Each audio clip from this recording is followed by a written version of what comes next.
Madame, Monsieur, bonjour, merci de nous rejoindre à la une de l'actualité. Retour sur le Conseil des ministres présidé hier par le président de la République, chef suprême des forces armées, ministre de la Défense nationale, Abdelmajid Tebboune. Une réunion consacrée à l'examen d'exposés relatifs au secteur de l'agriculture, de l'habitat, de l'environnement et des transports. Un exposé a également été présenté par le médiateur de la République sur les projets d'investissement en suspens.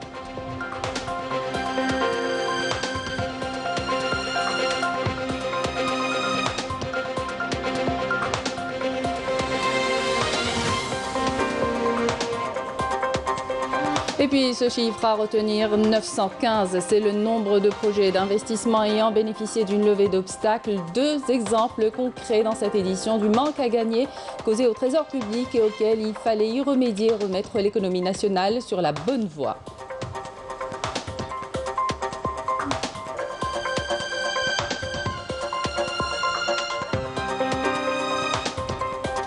Oued-Smar, jadis l'une des plus grandes décharges de la capitale avec 2500 tonnes de déchets par jour, a été transformée en un réservoir d'énergie alternative durable, et ce grâce à l'utilisation de technologies modernes.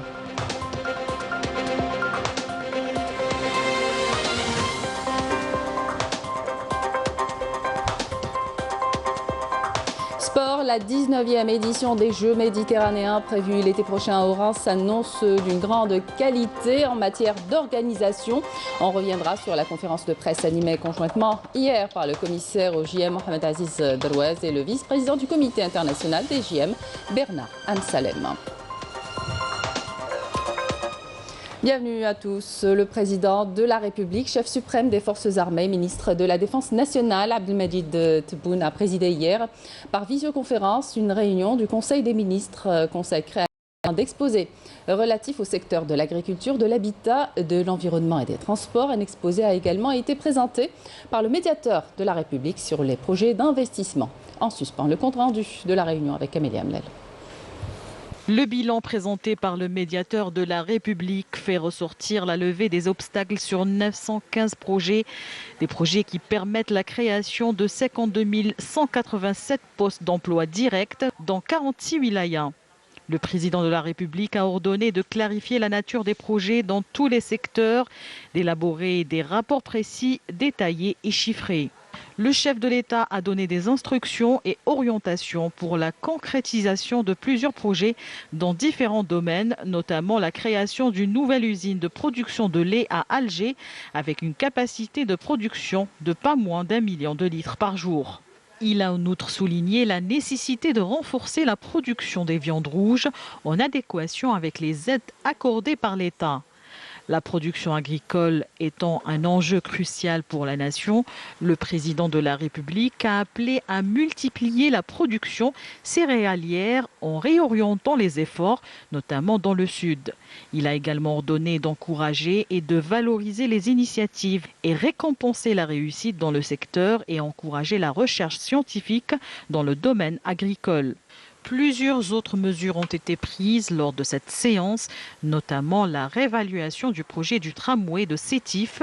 À cette occasion, le président de la République a insisté sur l'élargissement de l'investissement dans les secteurs des transports maritimes et aériens et la facilitation des investissements privés.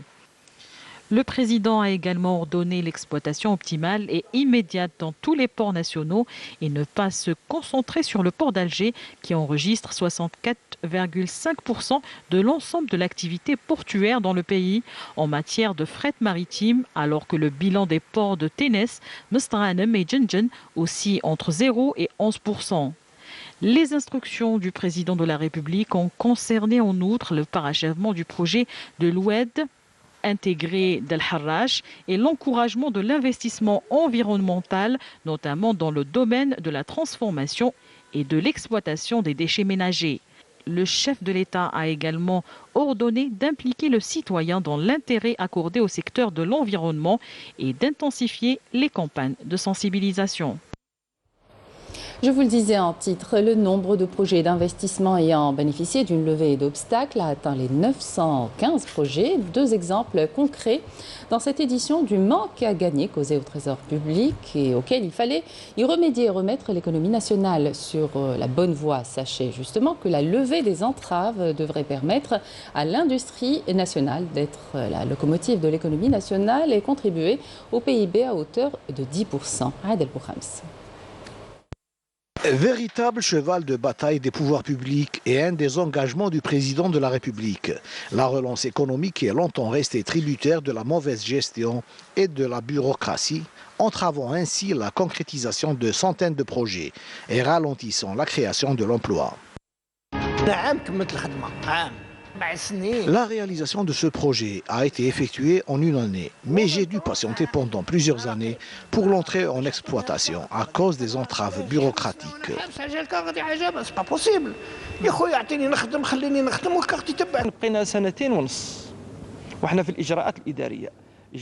Nous avons attendu l'entrée en activité des 2 carrières et de l'unité de production pendant près de 2 ans et demi, à cause notamment des lourdeurs administratives. والمحاجر هذو طولوا علينا يعني بقينا حوالي 2.5 واحنا في الاجراءات الاداريه للحصول على المحاجر. 2 exemples concrets du manque à gagner causé au Trésor public et auquel il fallait y remédier et remettre l'économie nationale sur la bonne voie. Des instructions fermes ont été données par le président de la République au gouvernement pour la prise en charge des dossiers d'investissement en suspens. Une commission nationale interministérielle a été installée et chargée du suivi et du traitement des projets en difficulté afin de trouver les solutions idéales pour lancer l'activité des différents projets. L'action gouvernementale a été consolidée par les efforts du médiateur de la République, chargé lui également de lutter contre le fléau de la bureaucratie qui a gangréné l'économie nationale. Des efforts qui ont été ponctués par la levée du gel sur des centaines de projets. J'ai obtenu le certificat d'exploitation suite aux instructions du président de la République. Plusieurs facilitations nous ont été accordées au niveau des différentes administrations. À cause des entraves rencontrées, nous étions obligés de libérer 70 employés. Maintenant, nous devons recruter des employés qui ont de l'expérience technique dans notre domaine d'activité. La levée des entraves devrait permettre à l'industrie nationale d'être la locomotive de l'économie nationale et de contribuer au PIB à hauteur de 10%. Et toujours dans le cadre de la promotion de l'investissement, un nouvel abattoir moderne de viande rouge a été mis en service dans la wilaya de Tamanrasset, une opportunité pour les jeunes candidats à l'emploi. Marim Damis. Un abattoir industriel est entré en exploitation à Tamanrasset. Doté d'un matériel moderne, cette nouvelle structure répond aux normes en vigueur en matière d'abattage, d'hygiène et de stockage des viandes rouges. Un investissement qui répond aux attentes des éleveurs. Cet abattoir est une opportunité pour les éleveurs de la région qui pourraient alimenter désormais Tamanrasset et ses environs en viande rouge. Il peut même approvisionner les marchés du nord du pays. Cet investissement a permis la création de plusieurs postes d'emploi, directs et indirects. C'est une occasion pour nous les jeunes de la région, chacun dans son domaine, pour décrocher un travail stable.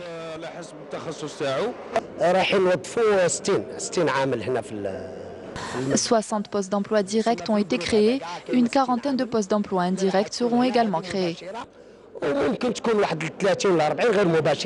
L'entrée en activité de cet abattoir contribue grandement à la redynamisation de l'économie locale et pourrait même promouvoir les échanges commerciaux avec les pays voisins.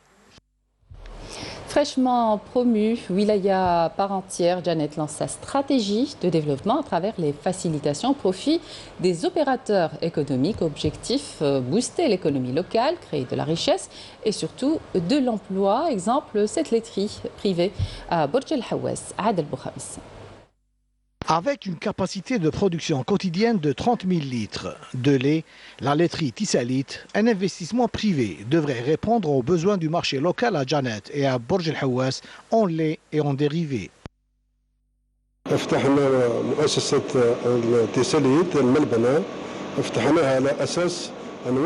Notre objectif principal est d'assurer l'approvisionnement des citoyens en lait à son prix réel, qui est de l'ordre de 25 dinars le litre.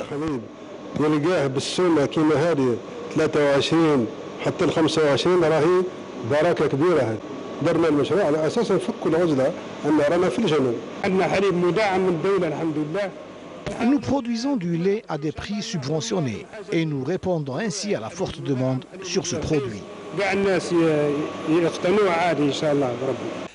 Grâce à cet investissement, plus de 30 nouveaux postes d'emploi permanents ont été créés au profit des jeunes de la région.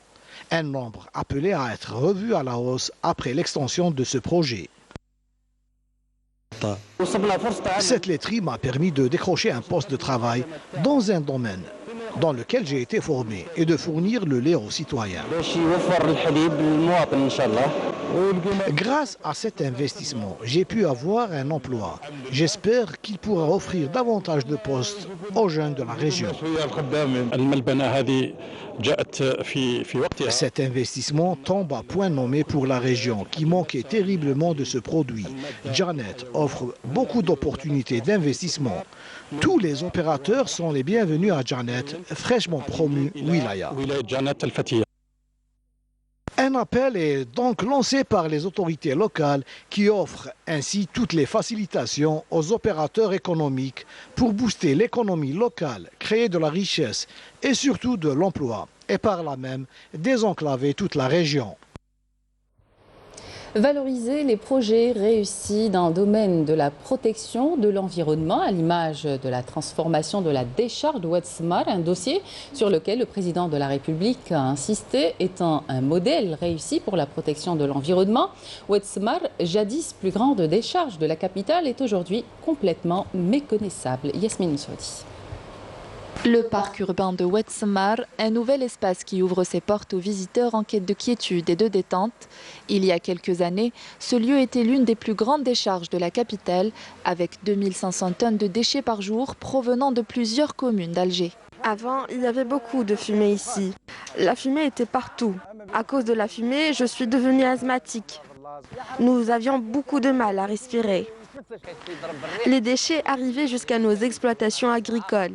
Afin de préserver l'environnement tout en garantissant une meilleure exploitation des déchets, ce site a été transformé en un réservoir d'énergie alternative durable, et ceci grâce à l'utilisation de technologies modernes qui contribuent à la production d'énergie à partir de gaz émanant des déchets. Nous avons lancé une étude détaillée pour la transformation de la décharge en un parc écologique. La première phase de l'étude du projet a commencé en 2006. Nous avons effectué des études géologiques, hydrologiques et climatiques. Après, nous avons installé des équipements de traitement du biogaz, des déchets liquides et des puits pour les évacuer vers les installations de traitement. S'étendant sur une superficie de 30 hectares, la décharge de Oued Smar a bénéficié d'un réaménagement qui offre aux habitants des communes avoisinantes un nouveau paysage et qui contribue considérablement à la préservation de l'environnement. La situation épidémiologique en Algérie à présent chiffre avec le tout dernier bilan du ministère de la Santé, un bilan qui fait état de 1464 nouveaux cas Covid positifs, 965 guérisons et 11 décès. Et pour stopper la propagation du virus, plusieurs mesures ont été récemment prises. La suspension des cours pour les 3 cycles afin de permettre au personnel de l'éducation de se faire vacciner. Une 4e campagne de vaccination jugée timide. Reportage Anissa Bouzita. Depuis le mois d'août dernier, le ministère de l'Éducation a lancé 4 campagnes de vaccination au profit de son personnel. Les unités de dépistage et de soins se sont mobilisées pour mener à bien leur mission. Les 3 premières campagnes de vaccination, on a bien sensibilisé les profs et le personnel de l'éducation. Donc ils sont venus, ils ont fait la première dose, la 2e dose et même la 3e dose. J'ai fait le vaccin pour me protéger et protéger ma famille. C'est une manière de se protéger et protéger son entourage. En dépit des grands moyens déployés en faveur du secteur de l'éducation pour la réussite de la campagne de vaccination, les taux atteints restent en deçà des attentes. 33% seulement du personnel de l'éducation ont reçu leur dose de vaccin contre la Covid-19. On est en pleine quatrième vague de Covid, donc on est là pour eux, pour leur marouahoud, vacciner. Donc c'est pour leur bien. Les enfants sont touchés, les profs sont touchés. On ne peut pas savoir. Il y a l'Omicron, c'est vrai, et il y a toujours le Delta. Concernant le taux de personnes vaccinées pendant la première, la deuxième, la troisième campagne, il y a eu un certain nombre quand même considérable par rapport à la quatrième campagne.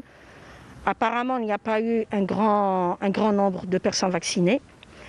Et là, j'incite les gens du secteur de l'éducation à se faire vacciner pour leur bien, pour le bien-être de leur famille, de leurs collègues.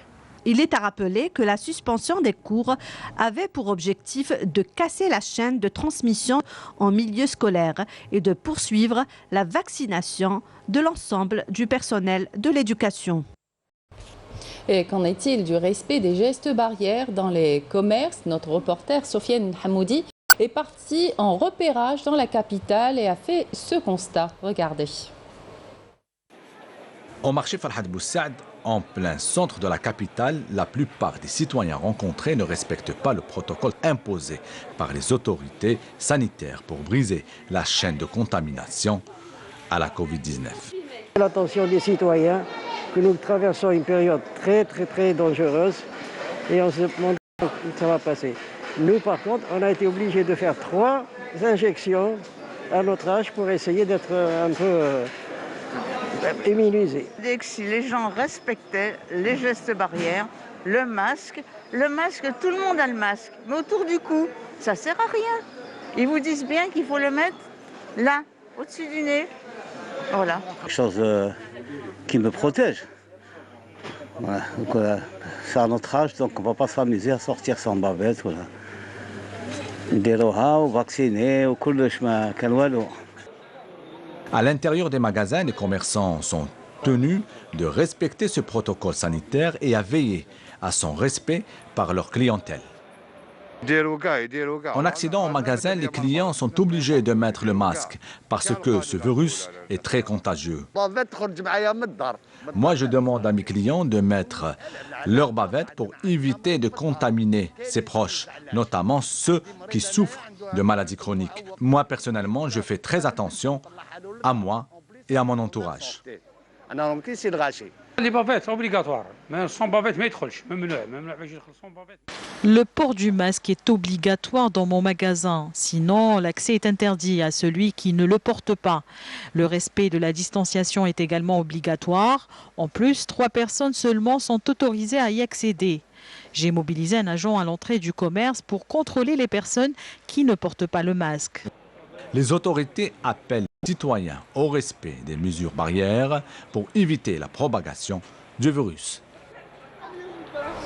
Les attaques de l'armée sahraoui se poursuivent contre les forces de l'occupant marocain qui ont subi des pertes humaines et matérielles au long du mur de la honte. Les unités de l'armée populaire de libération sahraoui ont mené de nouvelles attaques contre les retranchements des soldats de l'occupant marocain dans le secteur de Mahbes samedi.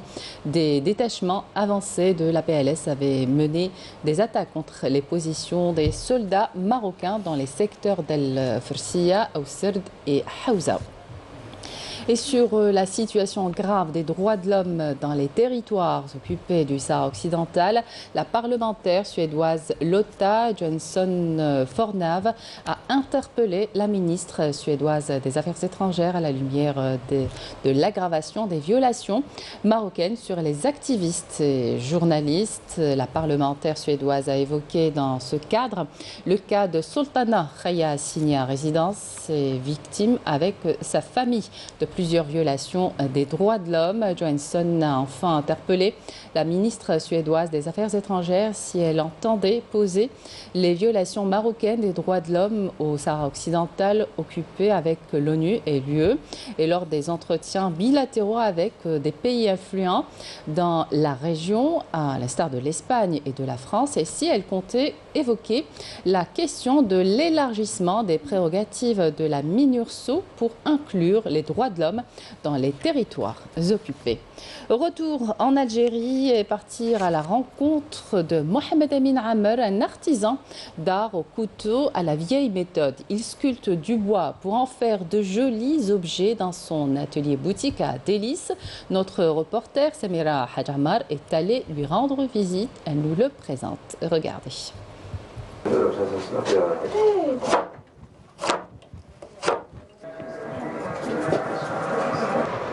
Au vieux port de Délice, comptoir antique de l'ancienne municipe de Rome, tant d'histoire et d'histoire. Et ce jour-là, celle qui a attiré le plus notre attention est celle de Mohamed Amin Amer, un artisan qui s'est construit à partir de chutes de bois récupérées. Des fois, quand on récupère les bois في الغابة ولا les morceaux de bois, نتريتيهم. فما نحيلهم هذيك نحيلهم زيادة كاع هذيك القشرة هذيك اللي باسكو علاش كيكونوا برا مع الشتاء هذيك القشرة الفوقانية تاع البوا شغل تولي فلاجيل تفتت. الوغ تما حتى تبونسيها وتنحيها باش تخرجي لا ماتيير هذيك لا ماتيير المليحة. Un authentique autodidacte qui a commencé presque par hasard. Et son rapport au bois est très noble. في البوا ثاني كاين بزاف لي موديل تاع بوا كيما باغ اكزومبل كاين اللي فيهم ثاني هذوك دي كولور ناتورال تاع البوا باغ اكزومبل كيما عند لاكاجو كيما عندي ان مورسو تاع لاكاجو هنايا دونك هذا لاكاجو كان محطوط برا وكيك مع الشمس كلاتو الشتاء والشمس الور شغل تبدلت لا كولور تاعو نورمالمون يجي مارون هكذا بصح ولا يروح في الجون الوغ كي تخدمي به باغ اكزومبل دي بوندونتيف ولا يخرجوا فيهم دي كولور جو سبيسيال. Des pièces parfois uniques, des bijoux et de petits objets du cœur que l'on peut emporter en souvenir. نحب توجور نلقى عفسات جداد نقول خطره واش نزيد خطره باغ اكزومبل البوا نزيد له لي كولور غد دي فوا نزيد له نحاس. Ce jeune artisan a de l'ambition et des rêves à réaliser. لازم دي كرياسيون الناس اللي شغل اللي ما دارتهمش توجور نحب ندير دي كرياسيون جداد ودي كرياسيون اللي ما ينداروش باغ اكزومبل لا ماشين ولا لو كانوا كاين واحد ما يكونش يخدم بيدو بيان ما يقدرش يخدمها. Et pour le retrouver, il suffit d'aller faire un petit tour au vieux port de Délice. La 19e édition des Jeux méditerranéens prévue l'été prochain au Oran s'annonce d'une grande qualité en matière d'organisation. C'est ce qu'a estimé le vice-président du comité international des JM, Bernard Amsalem, qui a animé hier une conférence de presse conjointement avec le commissaire au JM, Mohamed Aziz Darouaz, Ilyes Benziyen.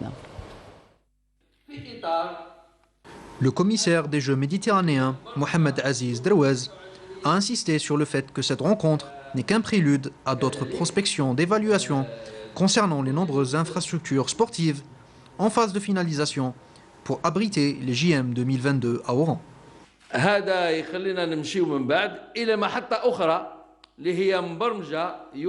Ceci nous conduit à une autre étape programmée pour le 25 février prochain, au plus tard au 27 février, date à laquelle la commission de coordination se réunira une nouvelle fois pour un suivi et une évaluation de l'état d'avancement des préparatifs.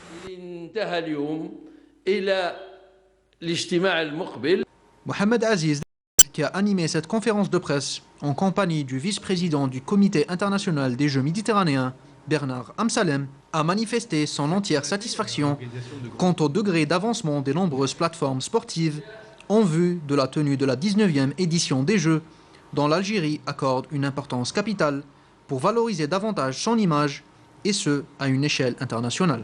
Les équipements, sur les travaux d'équipement, soit de rénovation, soit d'équipements neufs, là aussi, on a pu, en les visitant, se rendre compte qu'ils seront prêts au plus tard fin février pour les derniers équipements. Donc fin février, ça permettra de les utiliser. Il y a tout un programme de test events, de compétition, de tests en quelque sorte avant l'événement. Et donc on pourra faire le constat de la bonne utilisation, parce qu'on reviendra pour les test events également. On a eu le programme donc sur certains sports. Et on se rend compte que finalement, cette accélération des décisions, des procédures, aujourd'hui nous rassure totalement. En marge des JM, les deux animateurs de cette conférence de presse ont déclaré que les infrastructures sportives abriteront des tests events à partir du mois de mars prochain, et ce, dans le cadre d'une étape organisationnelle censée mesurer le degré de préparation d'Oran pour abriter les nombreuses compétitions des Jeux pour une durée de 11 jours durant l'été prochain. Le Sénégal a pris le dernier ticket pour les demi-finales de la Coupe d'Afrique des Nations de football en battant la Guinée équatoriale 3-1 et assure la qualification en demi-finale pour la 5e fois. Dans l'histoire du football du Sénégal, l'Égypte avait éliminé le Maroc 2-1 après prolongation. Les Lions de la Tarenga, le Sénégal, affronteront en demi-finale les étalons du Burkina Faso mercredi prochain à partir de 20h à Yaoundé. L'autre demi-finale se déroulera le jeudi et opposera les Lions indomptables du Cameroun et les Pharaons d'Égypte à partir de 20h. Voilà, c'était la dernière information de cette édition. Merci de votre attention. Tout de suite, les prévisions météo avec Riel Chir. Excellente suite de programme sur Canal Algérie.